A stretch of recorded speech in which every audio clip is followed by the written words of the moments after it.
मराठा आरक्षणाच्या मागणीसाठी राज्यातील मराठा समाज चांगलाच आक्रमक झालाय. त्याचेच उदाहरण बीड जिल्ह्यात पाहायला मिळालं. अजित पवार गटातील आमदार प्रकाश सोळंके यांच्या घरावर मराठा समाजाने हल्ला करून त्यांचे घरासमोरच्या गाड्या यांना आग लावली. प्रकाश सोळंके यांची एक कथित ऑडिओ क्लिप व्हायरल झाली होती, ज्यामध्ये प्रकाश सोळंके यांनी मराठा आरक्षणावर बोलताना मागणे देणे हा पोरखेळ झालाय, काही अर्थ आहे का याला? याशिवाय मराठा आरक्षणावर निर्णय घेण्यासाठी दिलेल्या जास्तीच्या 10 दिवसांवर बोलताना 10 दिवसांचा बोनस देणारा ही महाहुशार माणूस कधी ग्रामपंचायतीची निवडणूक लढवली नाही, पण आता हा सगळ्यात हुशार माणूस झालाय, असं वक्तव्य मनोज जरांगे पाटील यांच्याबद्दल बोलताना केलं होतं. आता त्यांच्या याच वक्तव्यामुळे संतप्त होऊन मराठा आंदोलकांनी सोळंके यांच्या घरावर हल्ला केलाय. मात्र आता सोळंके सोबत झालेल्या प्रकारानंतर राज्यातील इतर अनेक नेत्यांचंही टेन्शन वाढलं असणार आहे. कारण सोळंकींप्रमाणेच महाराष्ट्रात असे अनेक नेते व्यक्ती आहेत जे थेटपणे जरांगेंच्या मागणीला आणि मराठा आरक्षणाला विरोध करताना दिसत आहेत. महाराष्ट्रातले कोणते असे नेते आहेत जे मराठा आरक्षणाला विरोध करतात, त्यांनी काय वक्तव्य केलेत आणि त्यामागे त्यांच्या भूमिका काय होत्या ते सविस्तर या व्हिडिओतून पाहूयात. नमस्कार, मी नम्रता आणि तुम्ही पाहताय बोल्ड व्हिडिओ. मराठा आरक्षणाला विरोध करणारं पहिलं नाव आहे ते म्हणजे गुणरत्न सदावर्ते. राज्याच्या राजकारणातले नेते नसले तरी मराठा आरक्षणाचा विषय आला की विरोध करणाऱ्यांमध्ये पहिलं नाव सदावर्तेंचं येतच. सर्वात पहिल्यांदा 2019 मध्ये मराठा समाजाला सरकारी नोकऱ्या आणि शिक्षणात 16% आरक्षण देण्याचा निर्णय राज्य सरकारने घेतला होता.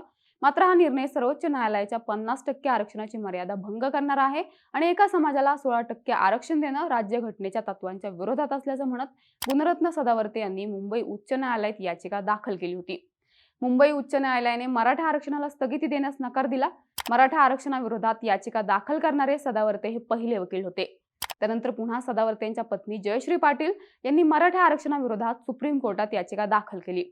50% आरक्षणाची मर्यादा भंग केल्याने राज्यघटनेला धक्का पोहोचतो, अशी जयश्री पाटील यांची भूमिका होती. त्यानंतर सुप्रीम कोर्टाने मराठा आरक्षण फेटाळलं होतं.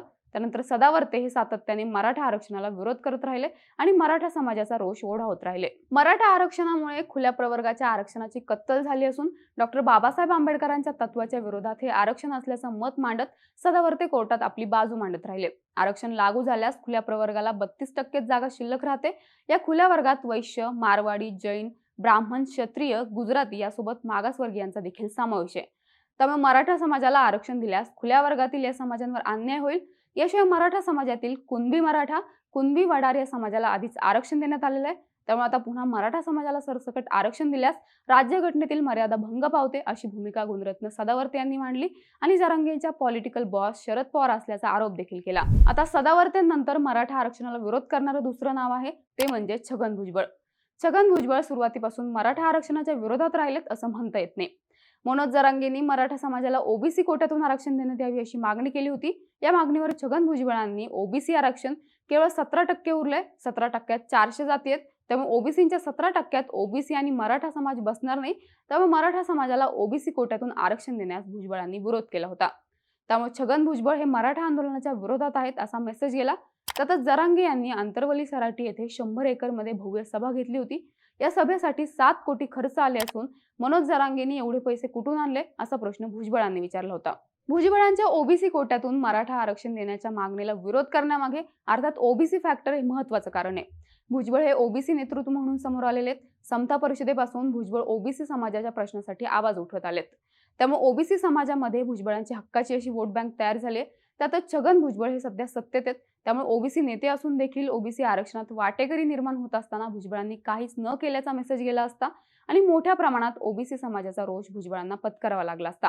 हेच विजय वडेट्टीवार आणि नाना पटोले यांच्याबाबतही झालं. वडेट्टीवार आणि पटोले यांनी मराठा समाजाला ओबीसी कोट्यातून आरक्षण देण्यास विरोध केला होता.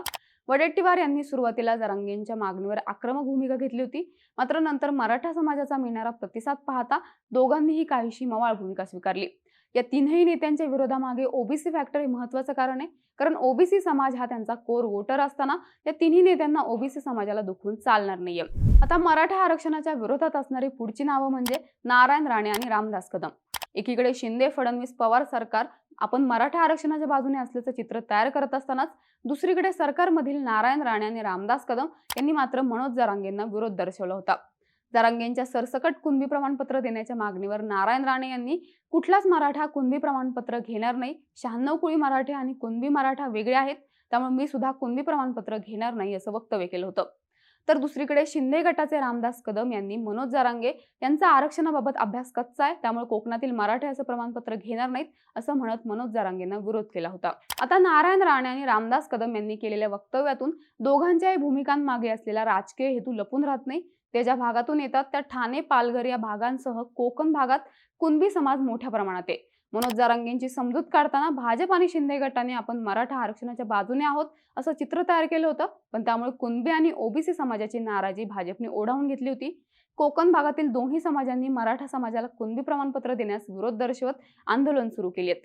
अशातच राणे पिता पुत्र पुढील विधानसभा लोकसभा निवडणुका लढवण्याच्या तयारीत आहेत.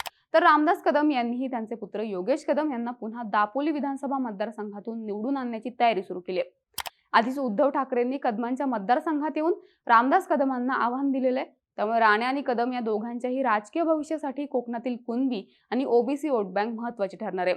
त्यामुळे या दोन्ही नेत्यांकडून ओबीसी आणि कुणबी समाजाला आपल्या बाजूने करण्यासाठी अशी भूमिका घेतल्याचं दिसून येत आहे. त्यामुळे आता एकीकडे मराठा आरक्षणासाठी मनोज जरांगेंनी दुसऱ्या टप्प्यातलं उपोषण चालू केलंय. ते 6 टप्प्यात होईल अशी घोषणा देखील केली आहे. इतकंच नाही तर त्यांनी मुख्यमंत्री एकनाथ शिंदे यांना तुमच्या लोकांना समज द्या असा इशाराही दिलाय. अशातच हे नेते मराठा आरक्षणाविरोधात वक्तव्य करून मराठा समाजाला डिवचण्याचा प्रयत्न करताना दिसत आहेत. त्यामुळे आता मराठा समाजही आक्रमक भूमिका घेताना दिसतोय. मराठा समाजाने नेत्यांविरोधात घेतलेली ही भूमिका तुम्हाला योग्य वाटते का? तुम्हाला कमेंट्समध्ये नक्की सांगा आणि यासारख्या व्हिडिओजसाठी बोलबिडूच्या YouTube चॅनलला सबस्क्राईब करायला विसरू नका.